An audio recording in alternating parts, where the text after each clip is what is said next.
All right, shalom, shalom. See, we got first video on the new song channel. Uh, First, I want to start by giving all praises, honor, and glory to Yahweh, Yahweh, Hashem, Hashem, Mashiach, Yahweh. Honor, glory, praises to you. How about Shem all praise Yahushua due. HaMashiach? All praises due. All praise to you. Today, or yeah, today's video, we are going to go into the new song, inspired by our channel name, and basically, we're gonna go into why the old song is done away with as well. But we're gonna first touch on the new song and what it's about, and then we're gonna go into why the old song is done away with. So Dramion is gonna start with his precepts, and then it'll just kind of go around. All right, I'm going to take it to Revelations 5, starting at verse 9. And they sung a new song, saying, Thou art worthy to take the book and to open the seals thereof. For thou wast slain and hast redeemed us to the powers by thy blood out of every kindred and tongue and people and nation, and has made us unto our powers kings and priests, and we shall reign on earth.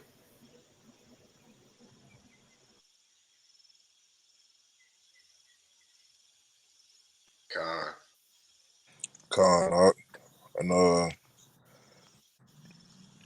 I'm gonna pick it up with this is Matthew chapter 22, verse 36, and it reads, Master, which is the great commandment in the law? Yahushua said unto him, Thou shalt love the Lord thy power with all thy heart, with all thy soul, and with all thy mind. This is the first and great commandment, and the second is like unto it. Thou shalt love thy neighbor as thyself. On these two commandments hang all the law and the prophets. And uh, man, that's just talking about the law of liberty. You know what I'm saying? Those are the two greatest commandments. Those are the two great commandments that we're supposed to follow.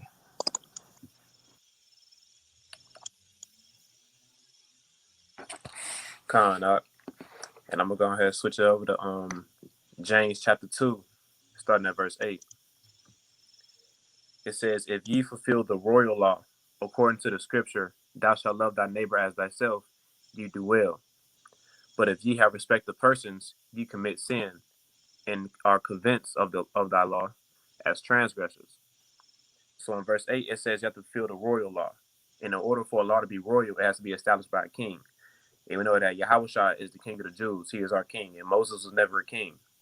So that's how you know that his law was a cardinal law and not a royal law. So this is definitely talking about the law of liberty. Picking up in verse 10, it says, For whosoever shall keep the whole law and yet offend in one point, he is guilty of all. For he that said, Do not commit adultery, said also, Do not kill. Now, if thou commit no adultery, yet if thou kill, thou art become a transgressor of the law. So that means you have to keep the entire law, all 613, even the animal sacrifice, everything that he said. So if you do all 612, you mess up on one of them, you might as well should have just done none of them. You have to keep every law to its fullest.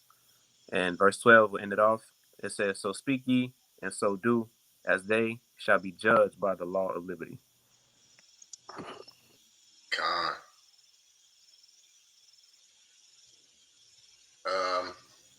I'm gonna pick up and let's go to Psalms. Oh, Psalms 40. Psalms 40 and verse 3. And it says, this is a psalm of David, and he hath put a new song in my mouth, even praise unto our power. Many shall see it and fear, and shall trust in the Lord. So, like the ox were just breaking down, man, that new song is the law of liberty, and you could also tie it into of us being asleep before we woke up to this truth. Um, because we was calling on Cracker Jesus or whatever we was worshiping. It wasn't Yahweh Bashem Yahweh Shai. And this new song is what we're singing because we are the elect, the 144 that has been chosen and ordained to be the rulers and judges of this universe for eternity, man. So we just gotta always keep that in mind that this new song came from, you know, Yahushua and was sent from the Father himself to Yahushua, then down to us, man. He put it on our spirits, and we're singing the new song now. Um, but yeah, we're about to transition to why the old song is done away with. Con, and I'm gonna piggyback off of what Ben I've been brought out in James chapter 2. This is a precept to that. This is Matthew chapter 5, verse 17, and it reads, "Think not that I am come to destroy the law or the prophets. I am not come to destroy, but to fulfill. For verily I say unto you, till heaven and earth pass, one jot or one tittle shall now in no wise pass from the law, to all be fulfilled."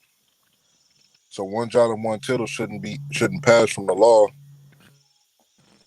Uh, like Ben said, um, that includes like feast days. That includes being circumcised. That includes offering up animals, sheep, goats.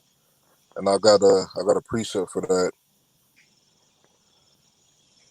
This is Leviticus chapter 12, starting at verse 1, and it reads, "And the Lord spake unto Moses, saying, Speak unto the children of Israel, saying, If a woman have conceived seed and born a man child, then she shall be unclean 7 days, according to the days of the separation. For her infirmity shall she be unclean. And in the 8th day, the flesh of the foreskin shall be circumcised." So right there, verse 3, verse 3 is the meat. Of course, this is coming out of the law in the book of Leviticus, but verse 3 is the meat because us being in captivity today, none of us have been circumcised on the 8th day. We've all been circumcised as soon as we got out of the womb. Either that or you're not circumcised at all. You know what I'm saying?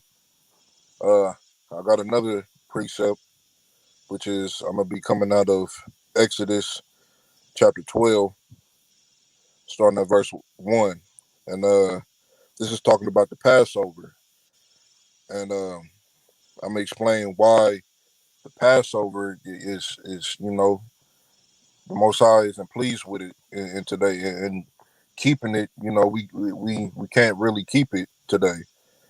Uh, Exodus chapter 12, verse 1. "And the Lord spake unto Moses and Aaron in the land of Egypt, saying, This month shall be unto you the beginning of months. It shall be the first month of the year to you.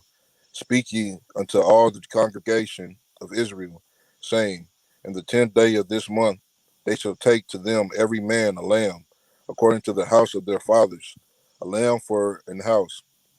And if the household be too little for the lamb, let him and his neighbor next unto his house take it according to the number of the souls. Every man according to his eating shall make your count for the lamb. Your lamb shall be without blemish, a male of the first year. Ye shall take it out from the sheep or from the goats, and ye shall keep it up until the 14th day of the same month. And the whole assembly of the congregation of Israel shall kill it in the evening. And they shall take of the blood and strike it on the two side posts and on the upper door post of the house wherein they shall eat it. And they shall eat the flesh in the night, roast with fire and unleavened bread, and with bitter herbs they shall eat it. Now, this thing like Pharisees today, and when I say Pharisees, I'm talking about IUIC, I'm talking about Adam Abbat, all these guys on the corner, you know, shouting at people, cussing white folks out, cussing our own people out. Uh, they when y'all celebrate the Passover, y'all would instead of y'all killing your own lamb and especially not having a lamb with blemish, y'all go to a grocery store and y'all go get a lamb out of the grocery store and y'all cook it and eat it for Passover. That's not how you're supposed to do it. Because for one, you just eating raw already dead lamb. You didn't kill it yourself, and it's dead. It already has blemish all over it. You know what I'm saying? Which leads me to Amos chapter 5, verse 20. Shall not the day of the Lord be darkened and not light, even very dark, and no brightness in it? I hate, I des- I hate, I despise your feast days, and I will not smell if your solemn assemblies. Though ye offer me burnt offerings and your meat offerings, I will not accept them, neither will I regard the peace offerings of your fat beasts. Take thou away from me the noise of thy song, for I will not hear the melody of the viols.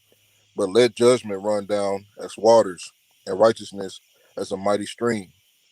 And I'm gonna go to Malachi chapter 1, verse 10. And this is just an example of why, you know, the Most High isn't pleased with feast days and isn't pleased with burnt offerings. And this just sound like our people. You know what I'm saying? This sound like some wicked shit that our people would do. So Malachi chapter 1, verse 10. Who is there even among you that will shut the doors of naught? Neither do ye kindle fire on mine altar for naught. I have no pleasure in you, said the Lord of hosts. Neither will I accept an offering at your hand. For from the rising of the sun, even unto the going down of the same, my name shall be great among the Gentiles. And in every place incense shall be offered unto my name, and a pure offering. For my name shall be great among the heathen, said the Lord of hosts. But ye have profaned it, in that ye say, the table of the Lord is polluted, and the fruit thereof, even his meat, is contemptible. Ye said also, behold, what a weariness is it, Salah. And ye have snuffed at it, said the Lord of hosts. And ye brought that which was torn, and the lame, and the sick, thus ye brought an offering. Should I accept this of your hand, said the Lord? But cursed be the deceiver which hath in his flock a male, and voweth, and sacrificeth unto the Lord a corrupt thing. For I'm a great king, said the Lord of hosts, and my name is dreadful among the heathen.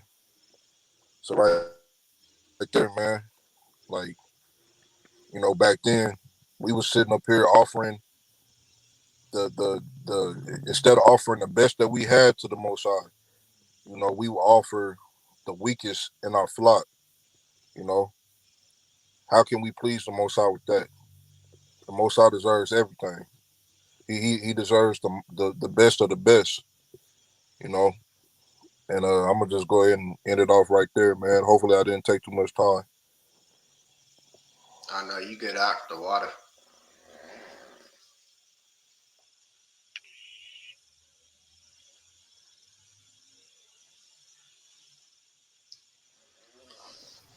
Jeremy, on you can go ahead and bring out your precepts. Yeah, I got a few just piggybacking also off what Parrish was getting on. Go to Luke 24 and verse 44. And I'm going to read on down to 49. And he said unto them, these are the words which I spake unto you while I was yet with you, that all things must be fulfilled, which were written in the law of Moses, and in the prophets, and in the Psalms concerning me. Then opened he their understanding, that they might understand the scriptures, and said unto them, thus it is written, and thus it is behoved Hamashiach to suffer, and to rise from the dead the third day, and that repentance and remission of sins should be preached in his name among all nations, beginning at Jerusalem. And ye are witnesses of these things. And behold, I send the promise of my Father upon you. But tarry ye in the city of Jerusalem until ye be endued with power from on high. And that in itself is pretty self explanatory.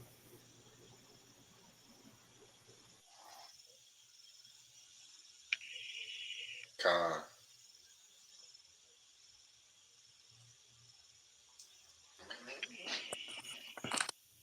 All right, Shalom.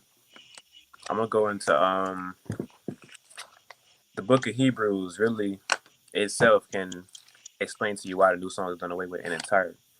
So First, I'm gonna start off in Hebrews chapter 7. I'm gonna start at verse.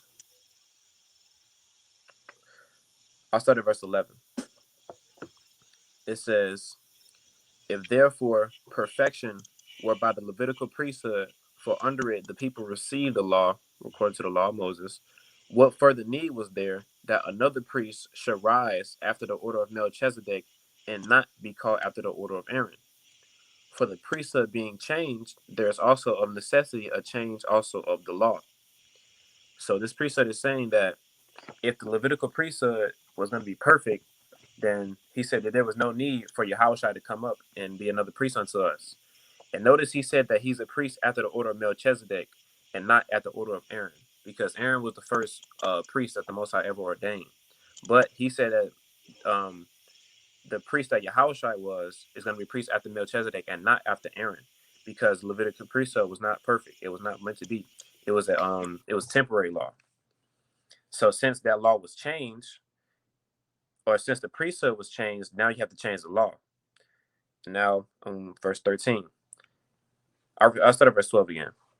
It says, "For the priesthood being changed, there is also made of necessity a change also of the law. For he of whom these things are spoken pertaineth to another tribe, of which no man gave attendance at the altar." So the people who gave attendance at the altar were the Levites. So let's get a precept just to confirm that. Let's go to Numbers chapter 16. I'm going to read verse 9. I'll start at verse 8. It says, "And Moses said unto Korah, Hear, I pray you, ye sons of Levi." He's talking to the sons of Levi, all the Levites. He said, "Seemeth it but a small thing unto you, that the power of Israel have separated you from the congregation of Israel, to bring you near to himself, to do the service of the tabernacle of Yahweh, and to stand before the congregation to minister unto them." So the Levites were separated. They didn't get land when they got into the new land that they were promised. The Levites did not get land like the other tribes did. Levites, their portion was to serve the Most High themselves. They were the ones who dealt with the sacrifices and things like that. They had to go after Aaron and his sons were the ones who led it. It was their duty, and all the Levites would just be priests. So back to Hebrews chapter 7, verse 13.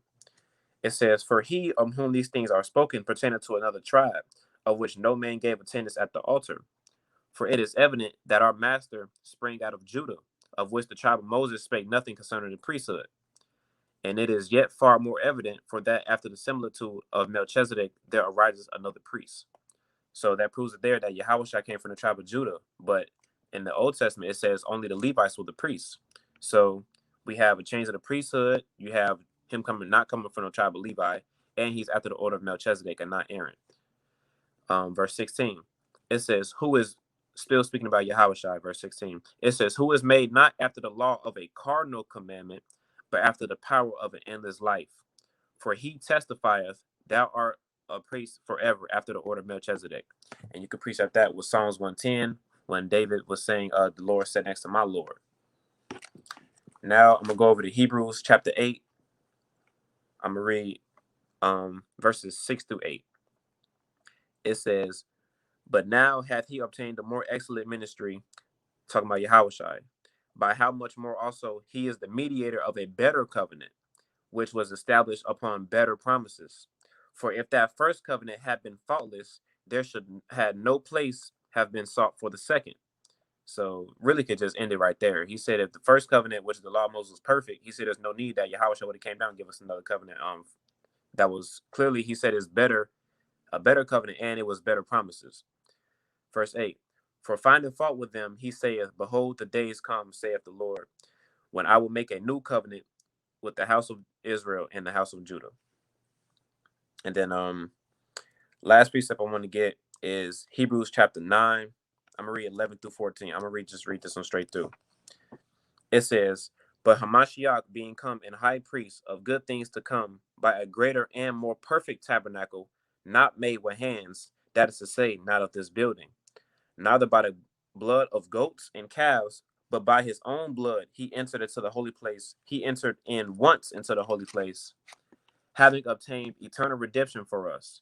For if the blood of bulls and of goats and the ashes of the heifer sprinkled the unclean, sanctifying to the purifying of the flesh, how much more shall the blood of Hamashiach, who through the eternal Spirit offered himself without spot to purge to Slakia, offered himself without spot to the power to purge your conscience from dead works to serve the living power. And with that, I'll pass it to Isaiah. God, the water.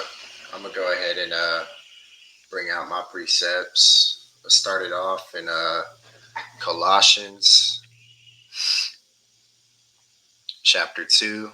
I'm gonna start at verse 14 and read through 17. Or let me start at verse 13. And you being dead in your sins and the uncircumcision of your flesh, hath he quickened together with him, having forgiven you all trespasses, blotting out the hand written of ordinance that was against us, which was contrary to us, and took it out of the way, nailing it to his cross, and having spoiled principalities and powers, he made a show of them openly, triumphing over them in it.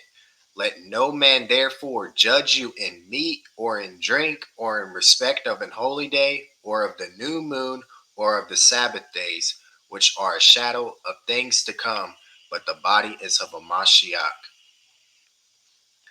mean, that those three precepts right there, I mean, just kill the whole law, man. Especially going back to verse 14, where it says, blotting out the hand written of ordinance that was against us. That's talking about the law of Moses. And then at the end it says, and nailing it to his cross. He fulfilled the law and then he put it away. That's what Yahweh Shah did, man. So because none of us could keep it. And these Pharisees look dumb as fuck trying to keep the law over here in the land of our captivity when we couldn't keep it over there in Israel or in our homeland. So they just look dumb as hell, man. And it just goes to show you the Most High's power to put a dumb spirit on you to think that that's what's pleasing him, is trying to keep the law when the scriptures clearly contradict it, man. But let me go to Galatians chapter 2. I'm going to start at verse 15 and read through 21.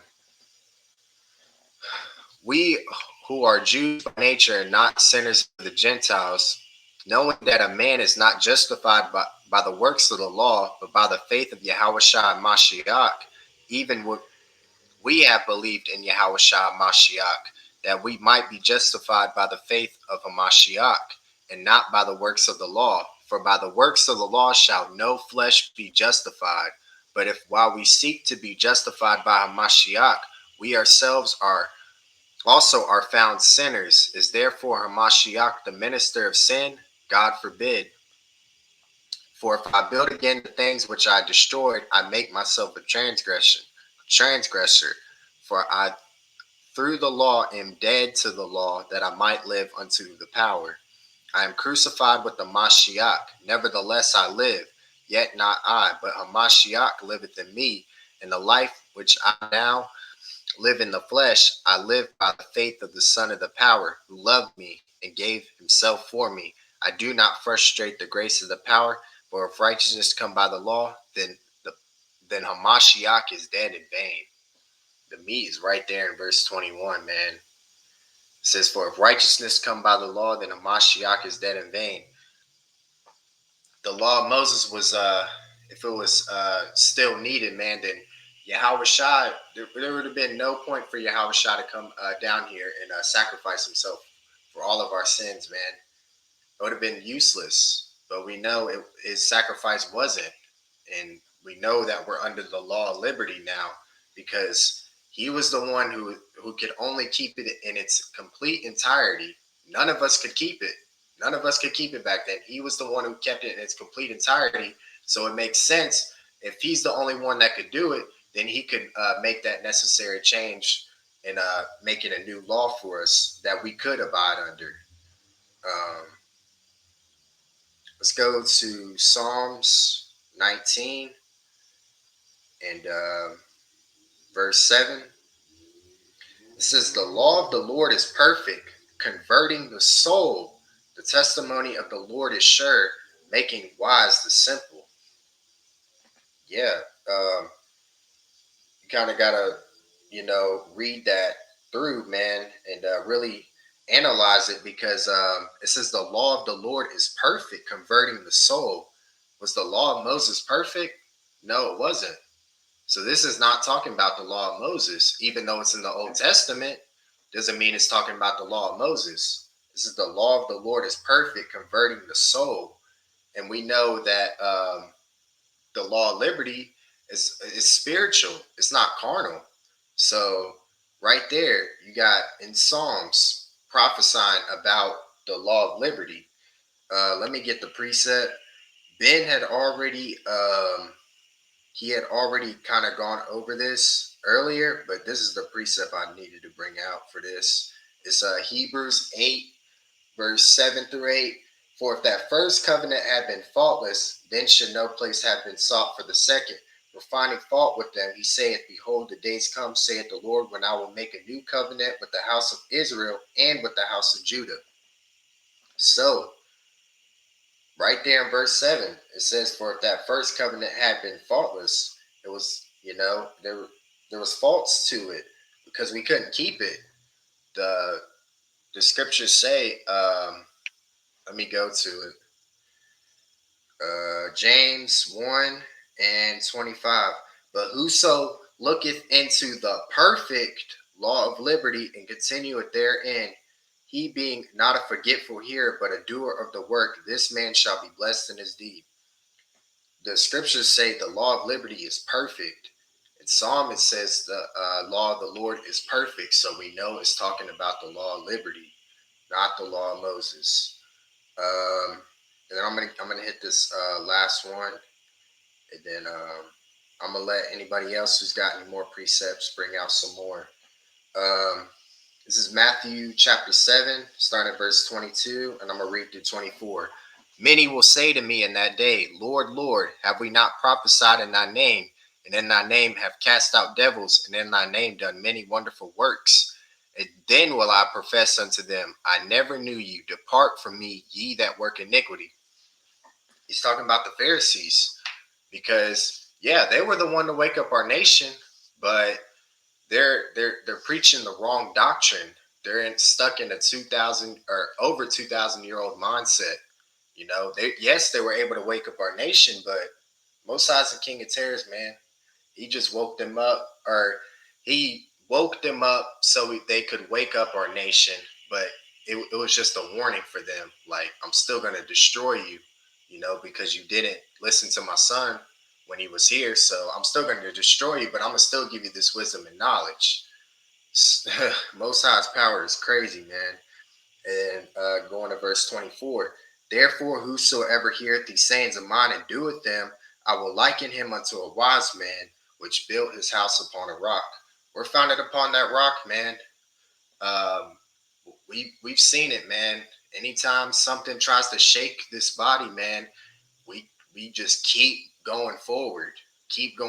But you see, with the Pharisees, there's a lot of division. They built their house on sinking sand, because it's not like all the camps are together and stuff like that. Nah, they're there's a lot of division amongst those camps. They talk shit about each other, you know. So yeah, man. That was all my precepts, though. If any of y'all ox have any more, bring them out. Yeah, I wanted to add in a precept. Matthew 22 and 29. Yahweh answered and said unto them, ye do err, not knowing the scriptures, nor the power of the powers. It's like in that precept pretty much tells, you know what I'm saying, it tells exactly what the Pharisees' problem is. They don't have the oil of understanding and the wisdom from the Father through Yahweh. Don't even know the Father's name. Father's name is not no fucking Jesus Senior or none of that Yahushua or none of that the Yahweh shit. It's Yahweh Bahashem Hamashiach Yahweh Shah. And his son's name is Yahweh Shah Hamashiach. Not no fucking Jesus Junior or Jesus Third, none of that bullshit. Con knock, and if you said Salah, Ben, did you want to go? Now go ahead. I go after you. Con, you brought up Matthew 22. If you would have kept reading all the way to Matthew 23, I'm not gonna try to read the whole chapter because it's pretty lengthy. But this whole chapter just kills the Pharisees, man. It cuts them up. This Matthew chapter 23, verse 1, and it reads, Then spake Yahushua to the multitude and to his disciples, saying, The scribes and the Pharisees sit in Moses' seat. All therefore, whatsoever they bid, you observe, that observe and do, but do not ye after their works.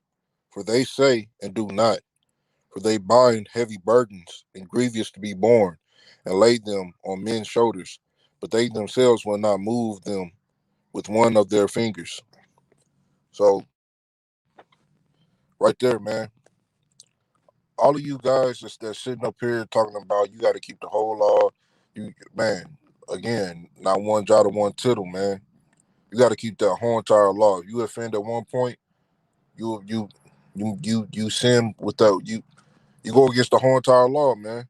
Like, and a lot of y'all preach something, and once you go home, you doing the complete opposite of what you preach.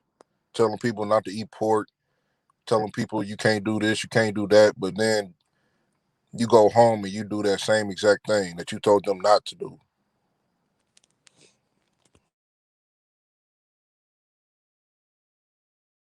Con, I'm gonna get a few more that I was looking through. First, I'm gonna bring out 1 Timothy chapter 1. I'm gonna read verses 7 through 8. It says, talking about the Pharisees, it says, desiring to be teachers of the law, understanding neither what they say nor whereof they affirm. But we know that the law is good if a man use it lawfully. So he says you should use the law of Moses is good to use if you want to use it lawfully. Like, you know how they say you can't eat pork. You know, that's good to use lawfully because eating pork is actually good. Not eating pork is actually good for your body, actually. You know, you can use it lawfully, things like that. But as far as for salvation purposes, he did not say to use it for salvation purposes. That's not what it was for. Now I'm gonna go to Galatians chapter 3, and this explains the whole reason for the law of Moses itself. This is Galatians chapter 3. I'm gonna read verses 18 through 26. It says, For if the inheritance be of the law, it is no more of promise, but the power gave it to Abraham by promise. Wherefore then serves the law? It was added because of the transgressions till the seed should come, to whom the promise was made, and it was ordained by angels in the hand of a mediator. And we know Yahushua is the mediator. It says, Now a mediator is not a mediator of one, but the power is one. Is the law then against the promises of the power? God forbid. For if there had been a law given which could have given life, verily righteousness should have been by the law. But the scripture have concluded all under sin, that the promise by the faith of Yahushua Hamashiach might be given to them that believe. But before faith came, we were kept under the law, shut up until the faith, which should be afterwards be revealed. Wherefore the law was our schoolmaster to bring us unto Hamashiach, that we might be justified by faith, not by the law. And the schoolmaster, you can refer to that as like being like a coach. Like the law of Moses was going to be like a coach for us, and it was like he coaching us until we get to the actual game. Then go to verse 25, Salakia. It says, But after the faith is come, we are no longer under the schoolmaster. So if that faith is Yahushua in the law of liberty, now that has come, we are no longer under the schoolmaster, which is the law of Moses. For ye are all children of the power by faith in Hamashiach Yahushua. And then last piece I'm gonna go to Titus chapter 1. I'm going to read verse 10, 11, and I'm going to drop down to verse 16. And then verse 10 says, Titus chapter 1, verse 10. It says, For there are many unruly and vain talkers and deceivers, especially they of the circumcision. And we know the circumcision refers to those of the law of Moses, talking about the Pharisees, whose mouths must be stopped, who subvert whole houses, teaching things which they ought not, for filthy lucre's sake. Filthy lucre's sake means that they are charging people to understand the word or to learn the word. There's these camps out here. Some people making money off what they teaching. Some of them have like little fundraisers that they do. Like, that's not what you're supposed to be doing, bro. You're supposed to get this word freely. Like, you're not supposed to be charging people for this. And then dropping down to verse 16, it says, they profess that they know the power, but in works they deny him, being abominable and disobedient, and unto every good work reprobate. That's all I got. And I just wanted to bring out a quick precept. Let's go back to Matthew 23, and I'm going to read verse 25. Woe unto you, scribes and Pharisees, hypocrites, for you make clean the outside of the cup and of the platter, but within they are full of extortion and excess. Yeah, man, the Pharisees are carnal. They're worried about, oh, you can't do this, can't do that, can't do this, can't do that. And precept is not hitting my spirit, but damn, I just lost what I was gonna say. But basically, they're worried about carnal things, man. They're not worried about spiritual, and it's not what. Yeah, I know I was gonna say it's not what goes into a man, but what goes out, in a sense, and that's dealing with the spirit right there. That itself is dealing with the spirit, and the Pharisees are worried about, well, what's going inside, or what they're doing carnally instead of spiritually, instead of checking themselves spiritually, you know, and keeping the great commandments, which we know they don't do. They think they do, but they don't, because they try to keep the law of Moses, and it's completely done away with, and has nothing to do with our salvation in this time. The law of Moses is not going to save us. Yahweh's blood is. So all praise to Yahweh Shem Yahushua that we've woken up to everlasting life, and the Pharisees, they've woken up to shame and everlasting contempt. So yeah, man. Do y'all anybody else got any more precepts? We are at like almost 38 minutes. Just a heads up, y'all. Con, I know. I'm not sure if this is a precept that you was looking for, but I know this kind of like pertains to what you was saying. This is First Samuel, chapter 16, verse 7.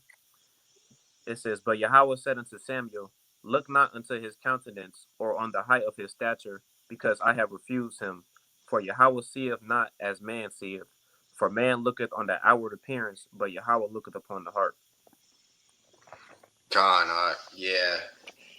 I don't think that was the exact precept, but that perfectly ties into what I was just saying. The water for that. Yeah. But any more of y'all got precepts? Nah, I'm good, man. I know we can go all day about killing these Pharisees, so we're gonna try to cut it I can, Con. All right. Yeah. Lord willing, you guys were edified, man. Just want to end off by giving all praises Ka halal Yahweh Ba'ashim Mashiach Yahushua. Yahushua Mashiach. all praise to the Most High Yahweh, Ba'Shem, Mashiach Yahushua, Ba'Shem Krakadas, Kum Yasharal. All right, and we'll see you on the next video. Shalom. Shalom. Shalom.